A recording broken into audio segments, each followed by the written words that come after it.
Good evening. We continue our exploration into the Dune TV series. Welcome to the HolmFront.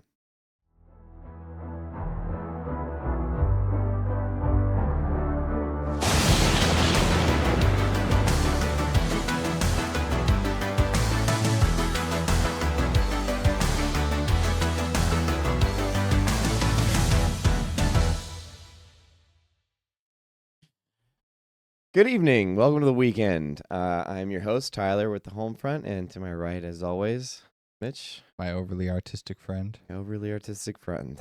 Yeah, overly artistic. We're gonna get rid of him soon. So we just got done watching the second episode of Dune. Yeah. What'd you think?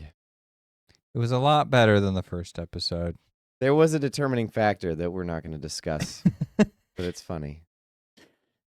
It was a male director. So what do you think?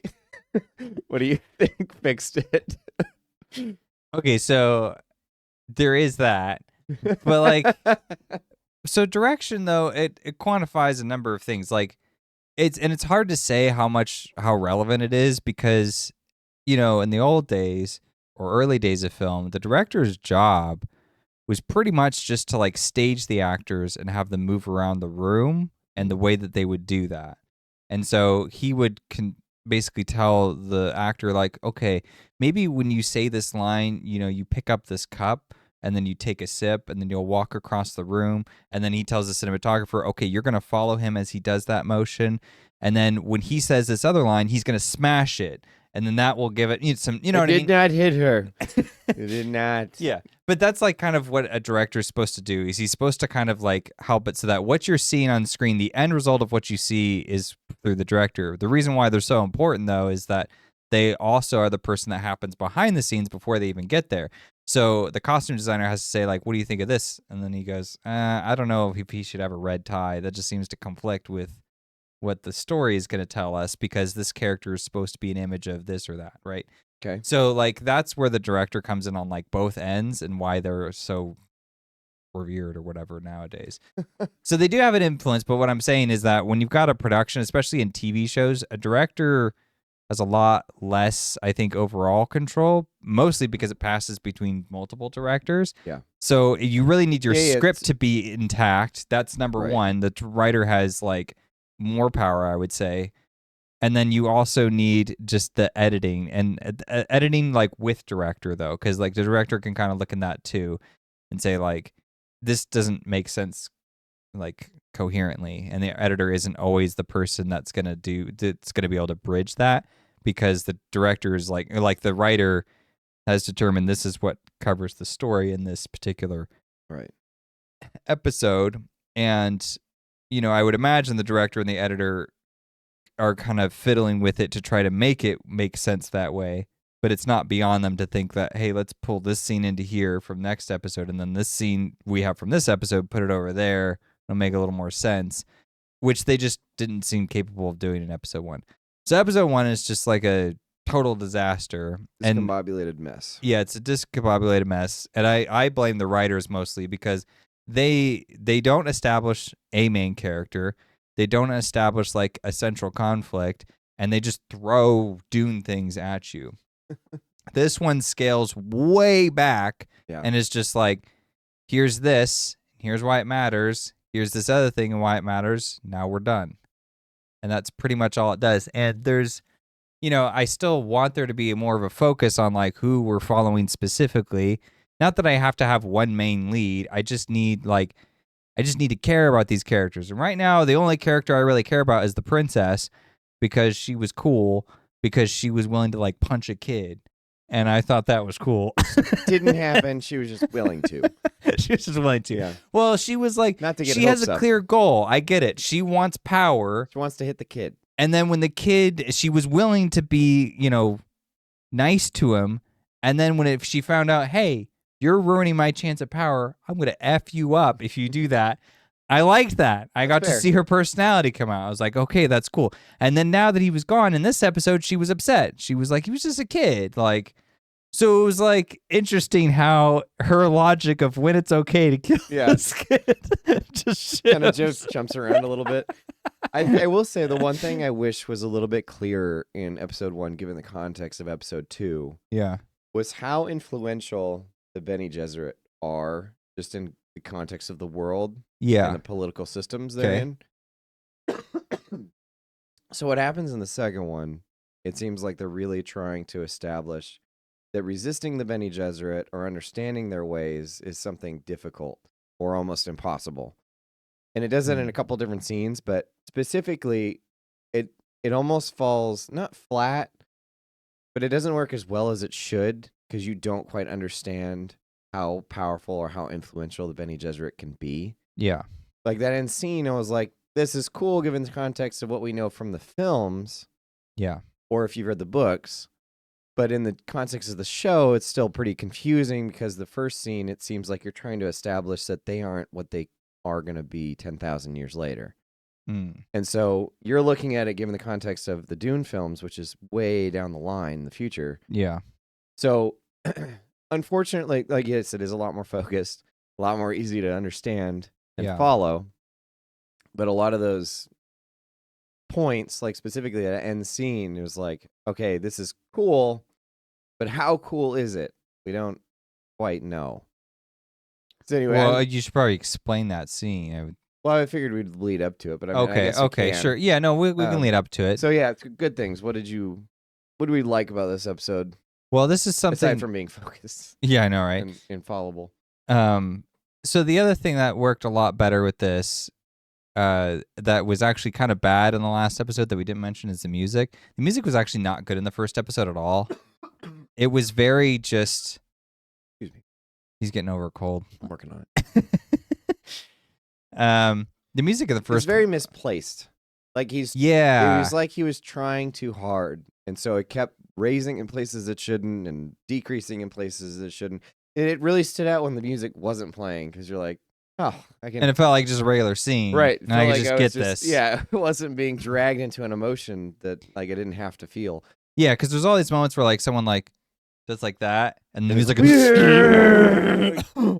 It's like, what is going on? Yeah, and it's not similar enough to Hans Zimmer's Dune soundtrack, and so it's not doing what he hopes it's doing. I think this composer, but yeah, so this one was toned down quite a bit to where it felt more natural in a lot of places. Thank God. Yeah, this one was just adequate TV show music. It's pretty generic, but yeah, it fit better. That's fair. I mean, it helped convey the mood, so it was much better conveyance this time around. Yeah, but it's totally lacking an identity of its own, and yes, it's weird how he doesn't even seem to use like Zimmer's kit much from like the. Yeah, why would you not do that? I don't understand that at all. Especially the Bene Gesserit themes. Yeah, where's the Bene Gesserit theme? Those are great themes. I don't have an answer for that. It's just weird, a bizarre choice. I mean, and think about like, did you do any research at all? Because like Hans Zimmer has like lots of videos where he was describing like how he put together the Dune score, and all the creativity behind it, and the reasons for like what instrumentation he used. It's super unique. Yeah. Yeah, I mean, it's like it won the Oscar for Best Original Score. The first one did, and it's like, I'm like, come on, man! Like the Dune, and he had 3 albums Hans Zimmer released. He had one for the movie, one for like the expanded themes, like just extended. Yeah. It was like how he came to be the actual score. It was like his right. Anyway, yeah. And then he had a third one, which was just sort of an ambient variant for while you're reading the book. So he put a lot of work into this. You've got plenty of source material. Quite frankly, this is a scenario where I kind of like, why don't you just use Zimmer's music and just screw this guy? Like, he's not super necessary. I could go through these episodes and then just like put in Zimmer's music and just hand pick stuff. That's fair. He probably has about a bunch of unused material that you could pull from too. I'm sure there's plenty of music that they. Yeah. Anyway. And I mean, I get like doing your own thing. I don't want to say like don't do your own thing, but you look at it like Star Wars Jedi Survivor, that video game. Yeah. And I mean, the score for that is amazing. You can tell it's very influenced by Williams, but it is his own thing. Yeah, And it's so it like a gives it a Star lot of Wars character. thing. It's his Yeah. thing, but the things like the tactics he uses in that, it's like totally John Williams. If you play that music to someone, they will think it's John Williams. They'll be like, "Hey, is this John Williams? Where's Well, this from?" if they knew John Williams well enough, they would definitely know that it's at least inspired. And Yeah, that's the fun thing about it, is that he right, uses it right. respectfully, but not derivatively, if that makes sense. Yeah, It's very much like, yeah, you can tell that this is a man that influenced him and that he's trying to pull upon those themes, but to make yeah, a new project. It's not something yeah, like, I mean, Vader appears in the game, but aside from that, everything else is pretty original. And yeah, so he's trying to convey that by using those themes. And it seems like this guy probably could have done something similar. It's not like he didn't have a budget. I mean, HBO threw a yeah. lot of money at this show for sure. Clearly, So it seems kind of odd that it doesn't even resemble the Zimmer soundtrack.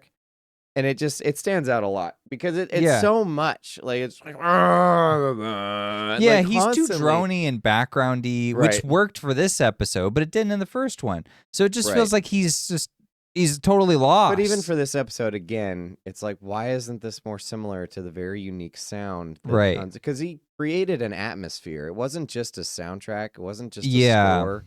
It was very much like part of the universe, and that was Mhm. what was so unique about it. And it really adds to the film. I mean, the film itself is Yeah. great, but like with that soundtrack, it's 10 times better. I mean, look at the cinematographer for this show. They clearly were He's paying trying. attention. He's Yeah. working really hard Yeah. to make it look like it does in the films. Yeah. So, if he can do it, I'm just come on. I like how we're harping so much on the music here. Like sit him But down. sure. And be like, look, He did Joe it. over there. Joe's got this under control. Billy, why can't you? What's wrong with you? What's happening, Billy?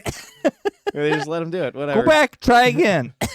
Costume designer and the set designer are both doing pretty well in that area See? too. Travis and Janice, they got this. All got names. What else did you like about this episode aside from the? So the plotting's getting better, much better. I still don't super care about the characters, which is a problem, but at least I'm interested in the political intrigue now. I feel like most of my attention is just kind of like laser focused on the last two scenes That's from fair. this because it's hard because most of the episode was kind of leading up to those. I felt, Yeah. but they did a good job explaining some other things. So the creepy Desmond Duncan Donut Man, he does have powers, is what we confirmed in this one. Yep. And it's because he got eaten by a worm, and somehow Regular Jonah character. it somehow survived that. Yeah, I mean, well, it's like God from the worm kind of thing. What is that? Where does that come from? I can't remember where it is, but I think there's some philosopher coined it's like the biggest contradiction in the world is like when you're God and a worm at the same time, or like if God is a worm. Maybe it's like an Azathoth Lovecraft thing. I don't know. We'll have to look at that later. But so it's kind of since he gets eaten by the worm and then comes out of it, somehow survives and comes back, he has like weird powers that are uniquely different from just drinking like the water of life or whatever. So I thought that was interesting. I mean, I don't know how true it is to the lore, but I'm kind of like, I mean, for a story, you got a character who can do things. He has this weirdly. I mean, he keeps saying over and over and over how loyal he is to the Imperium. Yeah. And I'm not sure that I actually believe him. And the reason I'm saying that is the Reverend Mother, she early on is just like, well, I got to go find out what's going on here. So she kind of entrusts the Bene Gesserit school to, her second in command. And then she goes out and she talks to this guy. And it's clear her powers aren't working as well. Like she's like she can't read his mind in the same way that other characters can. Well, they do that as soon as he's introduced. Is the truthsayer seems kind of confused on whether he's telling the truth or not. Yeah. So you can kind of tell if something's up, and then Yeah. it seems to happen again. But specifically, the voice doesn't work on him at the end, which Yeah. really confirms that okay, this is a stark contrast to the Bene Gesserit and what they can do. Right. Which is but that's interesting contrast, because now he has the power to change his mind into lie. Yeah. Which essentially is like other characters don't have. Yeah. It gives a broader context to like what else is he lying about? Is he Right. truly, what are his intentions? Is he true to the Imperium? Is he true to something else now? Yeah. Has his, it's kind of like the Romulus thing. Has the android's objective changed?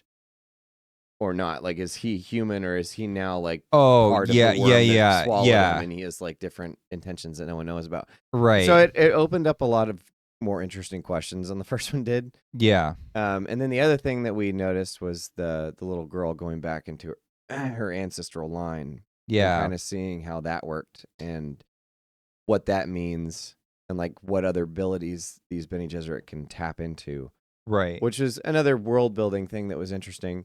But those two are like the big ones that stand out. The last discussion I think was the most interesting to me, because the rest of it's trying to still build some of that world, and it's still kind of Yeah. hazy on all of it. And they tend to go a little bit too long on some of these scenes. Like, for instance, there's a big old long sex scene, and you're like, "Was there a point to this?" And you're Yeah. just Well, like, I mean, this is nope. we forgot to mention it's an HBO show. Yeah. So. So all that comes with that. Was that what it was though? I wasn't sure. Yeah, I was really curious. I was like, wait a minute. Why are they naked? Oh, got it. Okay, sure. It Yeah. was super freaking long, man. And it the was thing- so long. Here's the thing, because like I don't condone that being in shows, and I'm like Sure. not trying to sit there and go through the whole thing, but HBO has this tendency of like putting in a lot of exposition or something important within these scenes. So you have to sit So through you're it. sitting there waiting, like, is anything important gonna happen? And then it didn't, and you're like, well, so you just made me sit through No, it this did. at the end. Oh, after it was over. the Okay, gratuitous okay. portion, you're like, Well, yeah, they could have cut. They could have cut to like, right. and then back in. You're still in the same scene, but 'Cause you then get she, oh, like, time has covers passed. She covers up and they talk. I'm like, you could have just skipped here. Like, I understood what happened before that. I didn't have to see it. Are you sure? I was like, real confused about. Oh, I know what's happening here. Well, Anyways, the director looked at it and was like, "Hey, we got these two really hot actors. I Let's think do we ought to something with make. that. Let's do something about that. What do take you your guys clothes think? off. Take them all off. Yeah, so that happens. For real? And I think that was the only scene in there, right? I think that one's the only one in this episode. A sex scene? Yeah. Because the first one had one. Yeah, So the I think first one did. I think it's a one per episode thing. Yeah, well, the first one did. That one wasn't quite as long, as but gratuitous. only by comparison. Right. Because that one was still long. Yeah, one's like Except 3 minutes long. but it wasn't long enough for us to comment upon it. But Right. this one is. Yeah. And you're just like, come on. Let's just end it. Anyway, so yeah, so there's stuff like that. And some of it they do kind of harp a little long for certain scenes, but like that one's the most noticeable just because you're just kind of like, okay, please move on. Yeah. So all that to say, much better. This is moving in the right direction Yeah. because you can actually follow it. It's Mhm. engaging. Not as they didn't try and cram as much in there. That was the first one's problem, is that they did a couple of time jumps for one in the beginning, which is, Yeah. and they did like what, 2 false starts, I think. And so Yeah. you see the war with the machines, and then you see the Bene Gesserit thing, and then you jump into like the actual storyline, and you're like, well, why did we need? Okay, so you have all that to Yeah. begin with, and then they try and cram all this garbage in there, and it's like Dune stuff, Dune. So then you get to this one, and it actually feels like he's like, okay, we need to slow way down and make sure that we're understanding what's happening, and so that comes through pretty well. Yeah. So vast difference, vast improvement, and it brings up some interesting topics. Like I said, I think the most interesting thing was just the fact that this guy could resist the voice, and that was scaring the Reverend Mother. Yeah. So now you have this source of tension that feels like that this could be what the premise of the show is. Yeah. Not sure if it is. Well, but some other interesting implications that happen with that also is that they're kicking her out. He's like, get out of here. This Right. house doesn't want you anymore. And Yeah, he's trying to replace the Bene Gesserit. He's for replacing the Imperium, them. I suppose. Yeah. And Mark Strong's character, he's kind of an idiot. We're coming to terms with. Unfortunately, yeah. He's not. His character's not very bright. Why would you hire Mike Strong for this?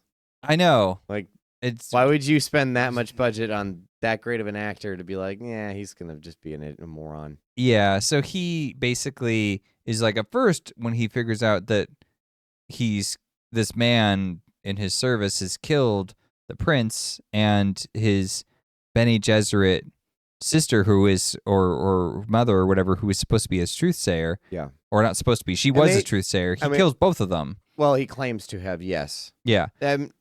It's probably true, but the thing is, they lead you to believe that he's not always telling the truth when they think that he is. So you don't Yeah. know exactly. That's fair.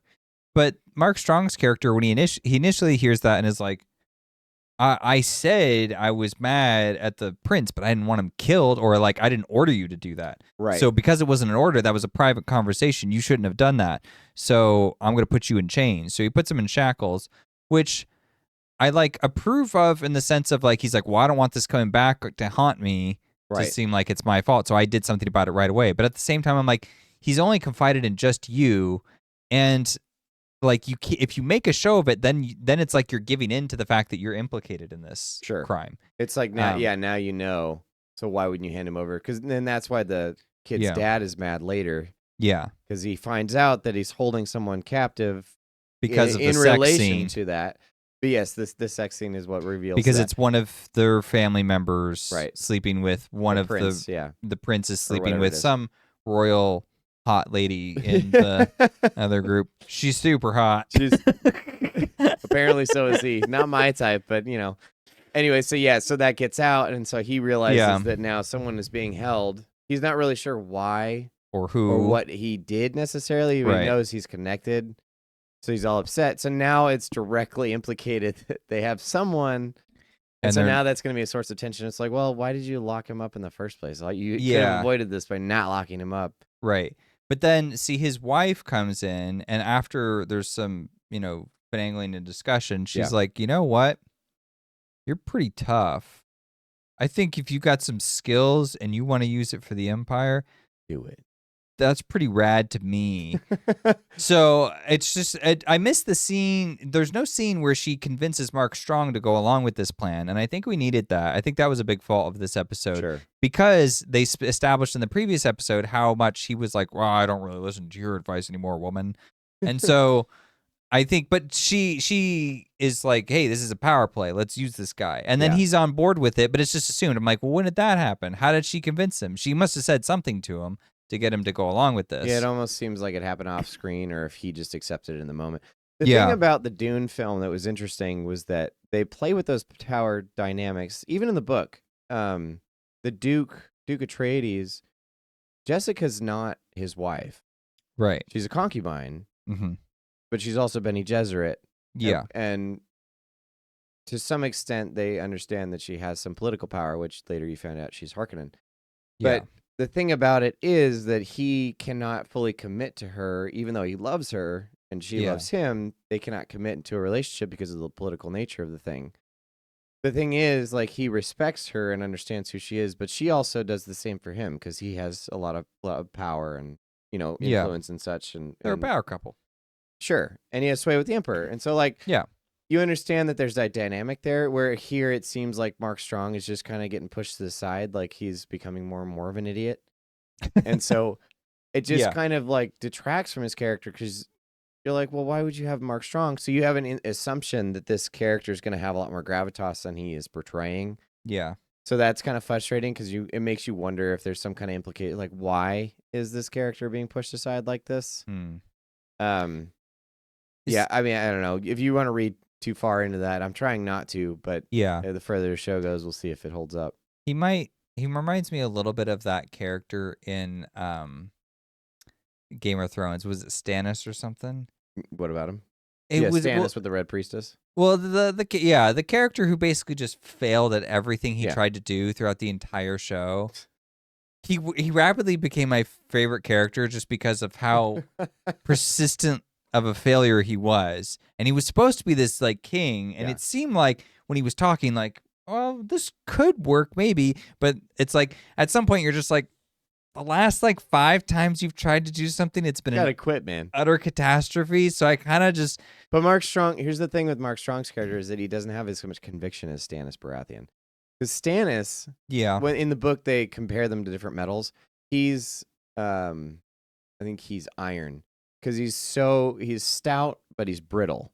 Okay. And so like he's gonna hold strong to that conviction, whatever that is. But if that gets, if he gets a lot of pushback of it, he's gonna break. Yeah. He has no bend. He has no sway. Okay. And so he's too stern. He's too, he doesn't have any kind of passion. And so like it's to the detriment of his character. All that would failure. be that exactly. It also often leads into failure. So it honors like his guiding light. I see. And he cannot see past that. Like there's no gray in his world. Okay. That would be interesting in a character like Mark Strong's in this show. Yeah. Because then it would like lend to what makes him kind of a failure. Because that is what makes him interesting in You're Game right. of Thrones is like he's being led by this red priestess and it causes conflict, but he's also married. And so like, and he's developing these feelings and she's requiring certain things of him that he's finding to be dishonorable. Yeah. But at the same time, he's realizing that these are things he needs to do. So it's breaking him because he's so brittle and unyielding. In Mark Strong's character, it just seems like he kind of just sways with the wind. Yeah, like, way too much. Oh, I don't like that. And then it's just like, and that's all you get. Like, you don't understand like why or what, he's just like, oh, you killed a kid. Mm-hmm. He doesn't really try and weigh what that could mean for him or how to use that politically. Yeah. It'd be more interesting if he did. He just like, lock him up. Yeah. He just runs on raw instinct. Right. And the other one I didn't like too. So like they unleash this mad dog and have him like torture this leader of this other house and leave him like scarred up and stuff. And I don't know if I really like that. I especially didn't like how Mark Strong like harped on. He's like, you like accused me of this. That's terrible. So now I had my goon torture you. Yeah. And now I'm actually guilty. Take that. Yeah, now I'm actually guilty. So that was a bit weird. But then also like he didn't harp on the most important thing, which was the breach in conduct with the machine that his son had. Oh, yeah. That's what I would have said. I would have been like, everything is off the table once I tell the other houses that you have that. Sure. That's straight up illegal, and the other houses will destroy you for owning it. Well, it's not even illegal. It's a forbidden. It's a forbidden thing. It seems like a religious context rather than just... It's so taboo that, like, at this point, we need to do a full-on investigation on your planet and see what you're doing. That's what I would think that implies. Well, we thought that's what implied in the first one. We were like, is he making machines? Where did this kid get this? Yeah, like how does a kid just randomly have this no little lizard thing? But like, what does that imply? Because you're obviously introducing it for a reason, right? So yeah, again, why would Mark Strong not delve into that? It just seems and hold like it. I would hold that as leverage over you. It'd be like you're breaking the code. Sure. That's enough for me to bargain with anything now. Yeah, you have no. You can't. You don't get to say anything. And I thought he was going to use that, but he's just too dumb to think to do that. I was like, dude, it's fair. So yeah, that was a bit weak, but maybe they'll do something with it. Maybe. I mean, you introduce this robot, this animatronic, whatever you call it in the show. Yeah. So I mean, they just keep calling it a machine. So sure, I mean, machine. It's like an AI robot thing. You introduce this machine. I mean, it's like Chekhov's gun. You got to do something with it. You can't just introduce it for the reaction. Like it now directly implies that something is going on with this family because it was directly linked. Anyway, we'll see if they do anything in future episodes. There's enough here to propel forward. Yeah. And it is a lot. It's a great improvement from the first episode. It's not as good as I'd like it to be still for a Dune show. Yeah. Well, especially because we're not really attached to the characters. And like, here's another missed opportunity. Why wasn't there a scene between the princess and like her parents in any way? It's almost like they're in two different like storylines. Like they have no relation to each other. How come the princess wasn't like, Dad, they had this freaking machine. Aren't you going to do something about that? Yeah, because that should be a new source of conflict between them. Should be discussed. Yeah, right. And he could be like, "Well, I need to uphold I need the fighters, like what they do in their businesses." Or maybe she can invoke some law or something. It seemed like because she does open up a little bit to the Swordmaster.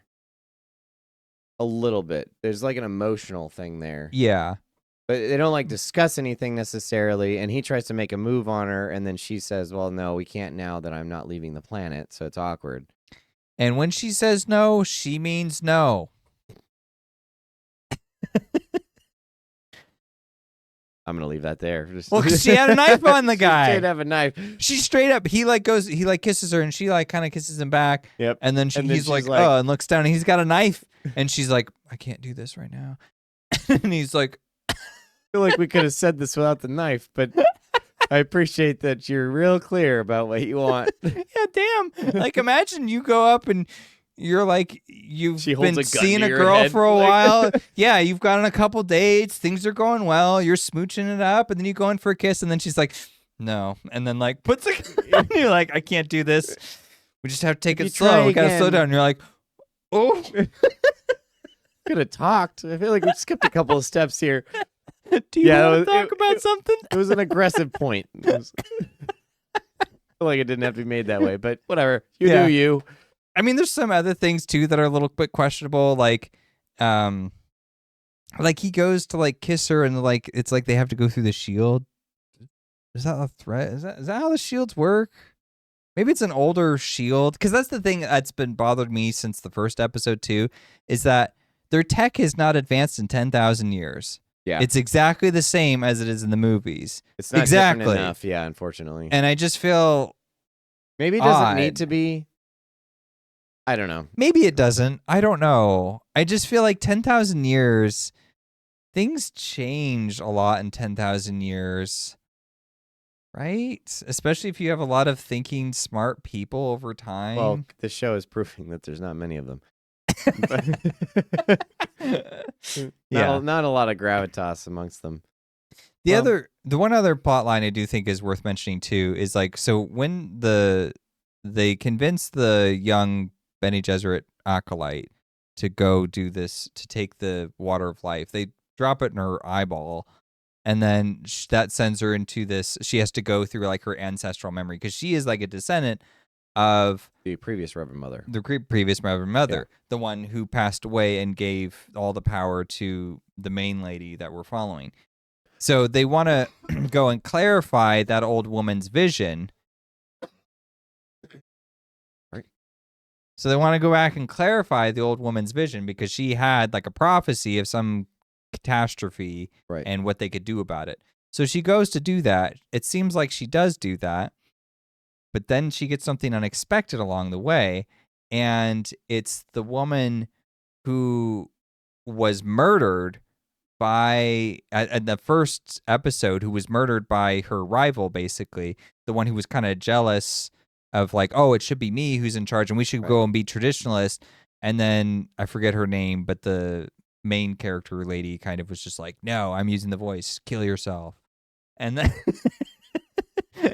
that's what happens. I'm probably not explaining it very well, but basically the woman who died talks to this young girl and is like, well, now that I've got you here, I'd like my revenge. And so she reveals what had happened to her concerning her death. And so when that young girl wakes up, which she's going to wake up, they try to make it like, oh, did she make it? But like, you know, she has made to, it. because she now has interesting information, because her whole worldview is that the sisterhood is great and they took care of me and everything is wonderful because I'll do anything for them. And then she goes and does this and sees something really dark implicating the woman in The charge Reverend of this Mother, yeah. entire thing. Yeah. So Her that's headmaster, interesting. essentially. Yeah. Her headmaster, headmaster. So that's really interesting. That's a great way of plot of like, you know, have your character go in, get some intel that they need, but then they get something that they weren't expecting and is now going to create riffles of problems down the road. So I thought that was a really cool move. I think know that what was else what I'm that most scene excited does? about. Yeah. Is that it renders the first episode scene irrelevant. Yes, it does. Because now I was thinking that too when I was watching now it. it's important Yes. because it has bearing on the current story Right. rather than just being an exposition dump. So it's like right. you could have just eliminated it from the first episode. But that's And the use point. that time to have us bond and connect with this young girl Someone. character, because she's Sure. the one who's going to experience this revelation. And she should have had a scene with the Reverend Mother of some kind, like They showing should up. have more of a connection in order for her to be more betrayed, essentially. Yeah, exactly. To feel like, oh, I kind of trusted you in Right. charge, and you have this horrible thing. It's like in when your Harry past. Potter finds out that, you know, Dumbledore maybe not be on the whole up and up. Like when he finds Yeah, out that he's yeah. being bred for slaughter, essentially. Right. That's right. that's what the impact should have been. Spoilers for Harry Potter. Sorry.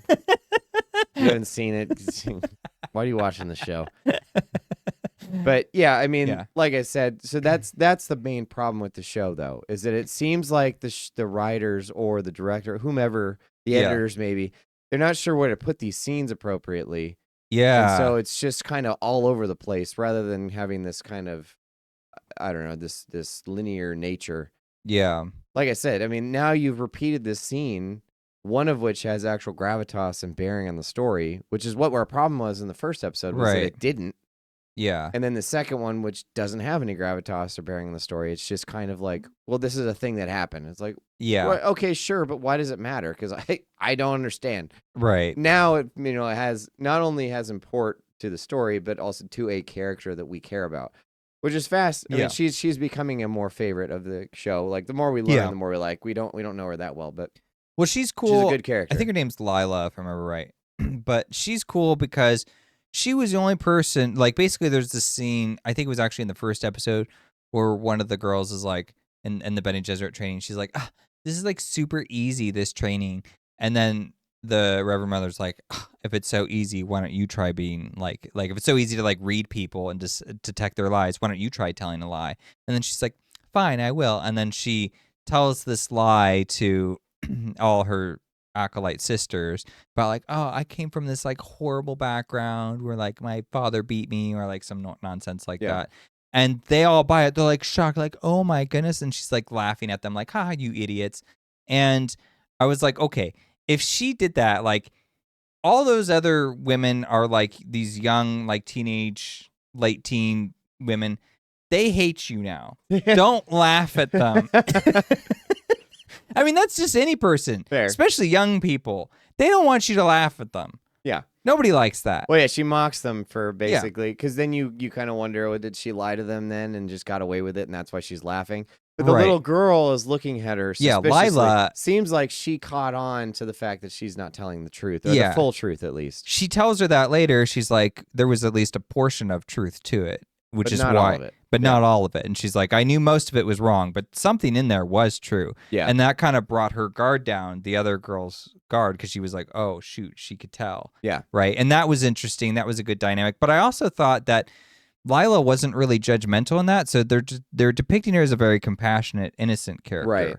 And I think it's actually well chosen to have her be the one who's the descendant of the Reverend of the Bene Gesserit form or whatever, because now when she sees this dirty secret, it's like, ooh, you put it on the innocent person who's normally not. It's kind of crumbling her compassionate nature. 'Cause Yeah. now she's discovering how much deception is involved. Yeah, so they've got a good story arc with her going. That one's like on track, and I'm like, okay, this is working. I really wish like episode 1 had Started had there. us connected with her a little better, but at least we're getting there. At least it's only episode 2. So, I mean, Yeah. you've got some room for grace, but you better pick it up.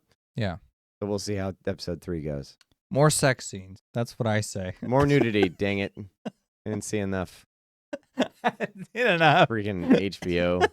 Ridiculous. Yeah, jeez. Well, we will see you guys again on episode 3. Episode Are you 3. excited? Eh. We'll see. Have a good night.